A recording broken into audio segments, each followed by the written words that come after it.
በሻንጣ ውስጥ የታሸገው ሰው በጣም በተሰቃየ ቁጥር በብዛት የወርቅ ሳንቲሞችን ከአፉ ይተፋ ነበር። ጀስቲን ከጥቂት ሰዓታት በፊት ትልቅ እድል አግኝቷል። ፊልሙም የሚጀምረው ጀስቲን ከአየር ማረፊያ ሻንጣውን እየጠበቀ ነበር። ነገር ግን ብዙ ቢቆይም ሻንጣው ግን ሊመጣለት አልቻለም። እንደውም ሆኖ ሻንጣም የሚመጣው ማሽን በድንገት ተበላሽቶ ይቆማል። ጀስቲን ነገሩ ስላልገባው ሰራተኞቹን ሊያናገር በሄደበት ሰዓት በድንገት አንድ ሻንጣም ከመውጫ ማሽን ውስጥ ይወጣል። ጀስቲን የራሱ እንኳን መሆኑን ሲያረጋግጥ ሻንጣውን ይዞት ይሄዳል። ነገር ግን እሱ እግሩ እንደወጣ አንድ ልብሱ የተዘበራረቀና የተሰበረ ሻንጣ ከማሽኑ ወጣ። ጀስቲንም መኪናውን አስነስቶ ወደ ቤቱ እንደደረሰ ቁጭ ብሎ ቲቪውን እያየ እያለ በድንገት ሻንጣው ወደሱ መንቀሳቀስ ይጀምራል እና አስጨናቂ ድምጽም ከውስጥ ይወጣል። በመደናገጥ ዘሎ ከሶፋው ላይ ተነስቶ ምን እንደሆነ ለማየት በቀስታ ዚፑን እንደከፈተው በጣም ተደናግጦ ሸሽቶ ሲያይም አንድ ባልተለመደ መልኩ የሆነ ሰው ሻንጣ ውስጥ ተጣጥፎ ያየዋል። በፍጥነት ራሱን ለመከላከል የቤዝቦል ዱላውን አንስቶ ወደ ሰውየው ተጠጋ።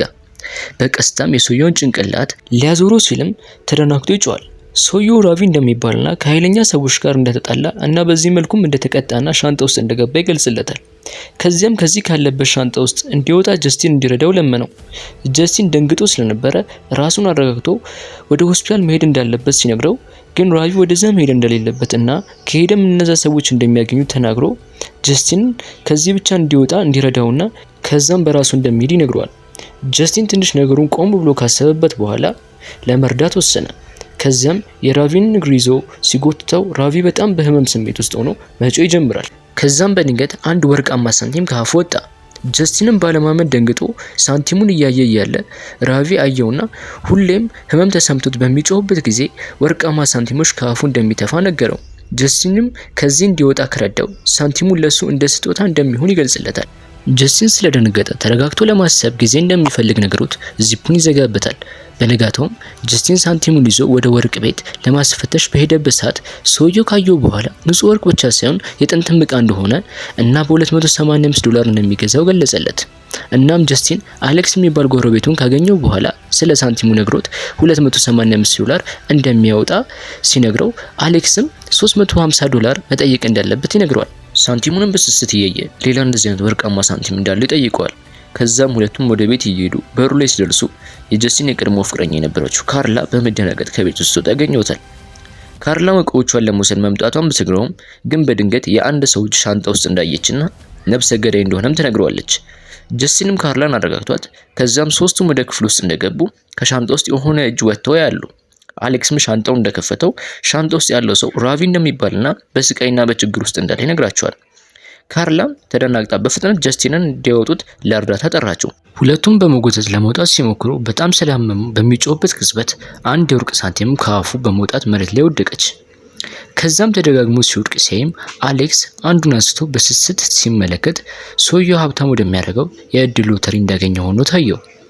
ከዛም ክፉ ሀሳቡን በአእምሮ ውስጥ ይመጣል። ሁለቱንም በመጥራት ሰውየውን ከሻንጣው ሳናወጣው እያሰቃየን ተጨማሪ ብዙ ወርቆችን ማግኘት እንችላለን በማለት ሀሳባቸውን ለማስለወጥ ይሞክራል። ነገር ግን ጀስቲን ደስታውን ከሌላ ሰው ማግኘት ስላልፈለገ ሀሳቡን አልተቀበለውም ነበር።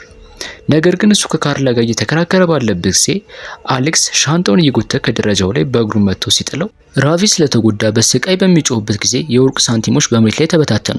እነሱም ይሄን ባዩ ሰዓት ተደናግጠው ሁለቱም በአሌክስ ሀሳብ ተስማሙ። ራቪንም በ48 ሰዓት ውስጥ እንደሚለቁ ተስማምተው እስከዚያው ድረስ ግን በማንኛውም አይነት መንገድና መሳሪያ በመጠቀም እንዲሰቃይ ማድረግ ጀመሩ። በደንብ በተሰቃየ ቁጥርም የበለጠ ብዙ ወርቆችን በአፉ ይተፋ ነበር።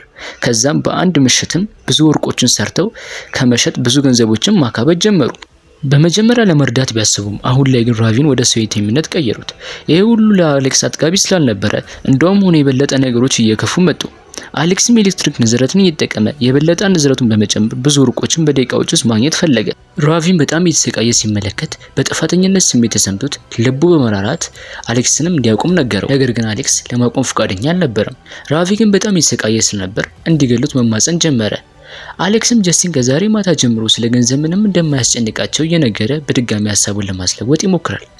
ጀስቲን ግን ያገኙት ከበቂ በላይ እንደሆነና ራቪም ከዚህ ስቃይ መውጣት እንዳለበት ነገራቸው። ለፖሊስ ለመደወል ስልኩ እንዳነሳ አሌክስና ካርላ በአይናቸው ይተያያሉ።